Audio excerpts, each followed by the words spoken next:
O Brasil sempre apareceu como um intruso na África. E o Lula foi o primeiro a perceber, isso é uma ruptura na história da diplomacia. Professor, aproveitando que o senhor mencionou já os Estados Unidos, o presidente Lula esteve há alguns dias com o Joe Biden e o que o senhor achou dessa reunião? Qual a avaliação que o senhor fez desse encontro, dessa passagem do Lula pela Casa Branca?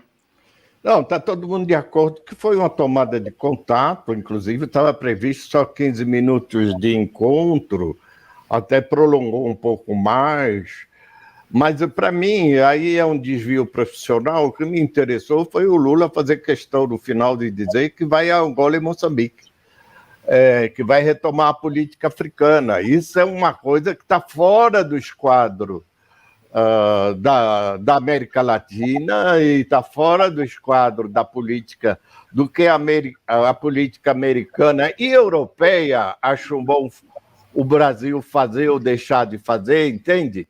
O Brasil sempre apareceu como um intruso na África. E o Lula foi o primeiro a perceber, isso é uma ruptura na história da diplomacia. Inclusive uma ruptura no meio da tradição da esquerda, que a esquerda sempre foi exilada na América Latina, na Europa. O meu querido amigo Marco Aurélio Garcia não dava a menor pelota para a África, porque o itinerário dele era diferente, era Chile, outros foram para Cuba, estou falando do pessoal do exílio, né?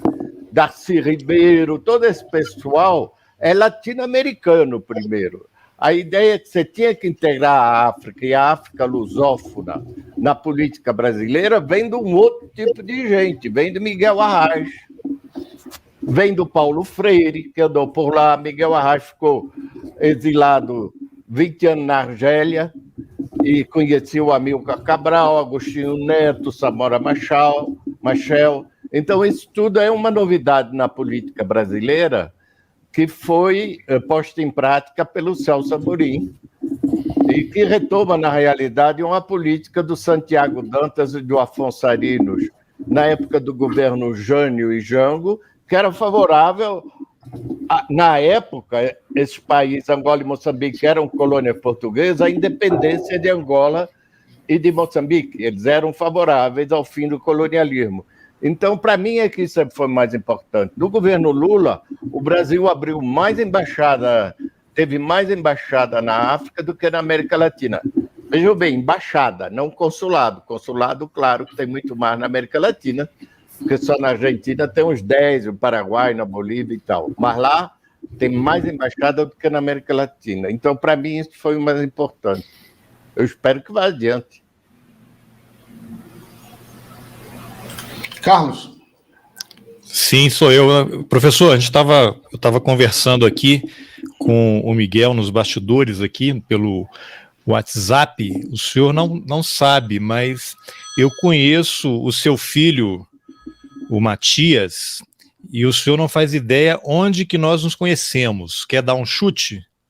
Não tenho ideia, não.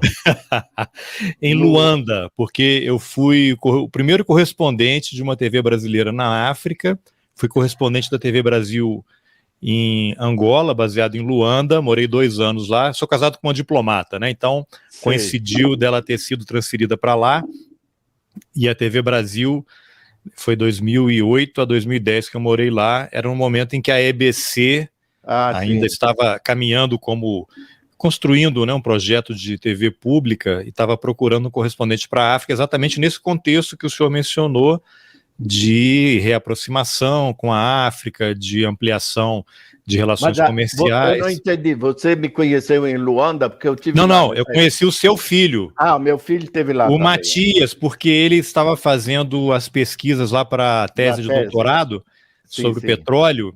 E aí ele teve, inclusive, lá em casa, e aí na estante, que não está aqui nesse quarto aqui, mas o seu livro estava lá, O Trato dos Viventes. Ele falou assim, poxa, todo lugar que eu vou tem o livro do meu pai. É lógico, é uma leitura obrigatória, né?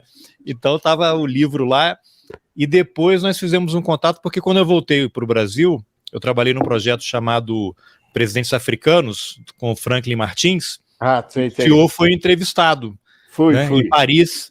Foi uma conversa interessante. Mas aí eu trabalhei 2 anos como correspondente na África e tem tudo a ver isso que o senhor comentou, né? Que o Brasil, as pessoas estranham, né? Uma TV brasileira. Depois o projeto não teve continuação, houve outros 2 correspondentes, mas baseados em Moçambique. Depois a TV deu uma recuada, e aí mudou o governo e não deu certo. Mas assim, é impressionante como a presença comercial brasileira na África ela é intensa, principalmente por conta das empreiteiras, deve ter caído muito por conta da Operação Lava Jato, mas uma presença das empresas, uma presença de brasileiros, missionários brasileiros, presença das igrejas evangélicas. Em Angola há pouco tempo, inclusive, teve confusão lá, que os angolanos expulsaram os bispos, né, da Igreja Universal lá de Luanda, e havia assim, uma carência muito grande em termos de trocas, né, de conteúdo de produção realmente audiovisual. E não é a África, mas eu tive uma vez também no Timor-Leste pela TV Brasil, entrevistando o Ramos Horta, que era o presidente, teve até aqui, acho que para a posse do Lula, ele querendo realmente que houvesse um incremento aí nas trocas de produção audiovisual, porque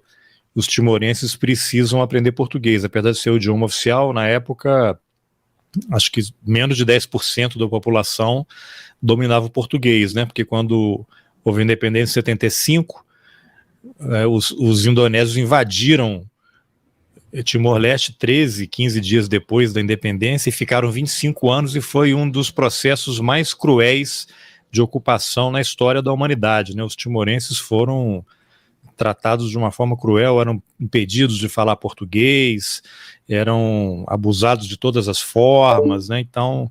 Também, Carlos, se você permite, claro. Eu queria só completar, eles também foram oprimidos pelos portugueses durante Sim. Quanto tempo? Sim, eu não mencionei a independência de Portugal naquela leva da Revolução dos Cravos. 400 anos lá, os portugueses chegaram lá por volta de 1520. Tomaram dos holandeses, né? Os holandeses chegaram primeiro. Eles chegaram primeiro. Depois os holandeses tomaram a Indonésia de Portugal. Dos Portugal. Era uma feitoria. Exatamente. Os militares indonésios iam para o Timor-Leste para enriquecer. Era o único objetivo ali, para oprimir, né? Professor, aproveitando então que a gente falou sobre a África, né? Mudou a pauta, hein, Miguel? Não, a África é um assunto muito importante, porque ele lembrou que o Lula, ele foi perguntado por uma jornalista angolana se ele tinha intenção de ir à África. Ele falou, não, tem intenção de ir a Angola, África do Sul, né, e outro país. Na sua opinião, professor, quais são as oportunidades que o senhor vê, né, nessa relação diplomática, comercial, política com o continente africano, do Brasil com o continente africano, com os países da África?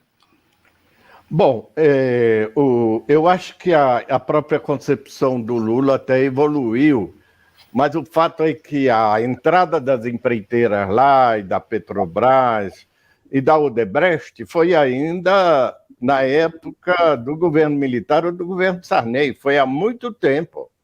Não as empreiteiras chegaram lá e elas também se comportavam como neocolonialistas, de todo jeito, arrogância. Lá em Moçambique também, a Vale estava em Moçambique, a Vale na época era estatal, e coisa ridícula de pedir acarajé, pedir, se não tinha coisa da Bahia, igual a baiana vestida, é igual você chegar em Roma e perguntar se não tem ninguém vestido de tirolês ou de toureiro, entende? É outra cultura, é uma coisa totalmente ridícula, a arrogância que houve de uma parte dos brasileiros, sem falar das igrejas evangélicas que iam para lá dizer que as religiões africanas politeístas eram coisa do diabo. Então, olha, durma-se com um barulho desse. O Crivella escreveu umas barbaridades quando estava em Joanesburgo, da Igreja Universal do Reino de Deus, que depois ele ficou um tempão querendo desmentir, mas está lá, entende? E isso é uma barbaridade que não tem cabimento nenhum. Esses comportamentos têm que acabar. Eu tenho um aluno meu, um ex-aluno meu da Sorbonne, que fez o mestrado e o doutorado sobre... ele é haitiano, e o mestrado foi sobre a presença brasileira no Haiti. Estava lá o general Heleno. O general, foi um tratamento de tropa de ocupação, entende? Era a tropa da ONU, mas o tratamento às populações civis e também no Congo. Isso não ajuda nada o Brasil, muito pelo contrário. Então, a retomada agora não pode ser uma retomada oportunista. Ela tem que entender que o Brasil tem um soft power, no conceito do Joseph Nye, quer dizer, tem muito prestígio lá, por causa da sua cultura, de ser uma sociedade multirracial, lusófona, de ser um grande país lusófono, não é? Mas ela não pode chegar lá achando que estão mandando em tudo. E, aliás, isso o governo angolano agora já deu prova disso, expulsando a Igreja Universal do Reino de Deus lá de lá, bloqueando, prendendo e tal. Então, isso é uma coisa derivada do que eu falei no começo, entende? E, de novo, para a África, sim, mas devagar no pedal. Não vamos chegar lá achando, se comportando como se fosse um cara da Shell ou da Texaco, da Texaco, da Texaco, em cima dos árabes ou de quem fosse. Acabou isso.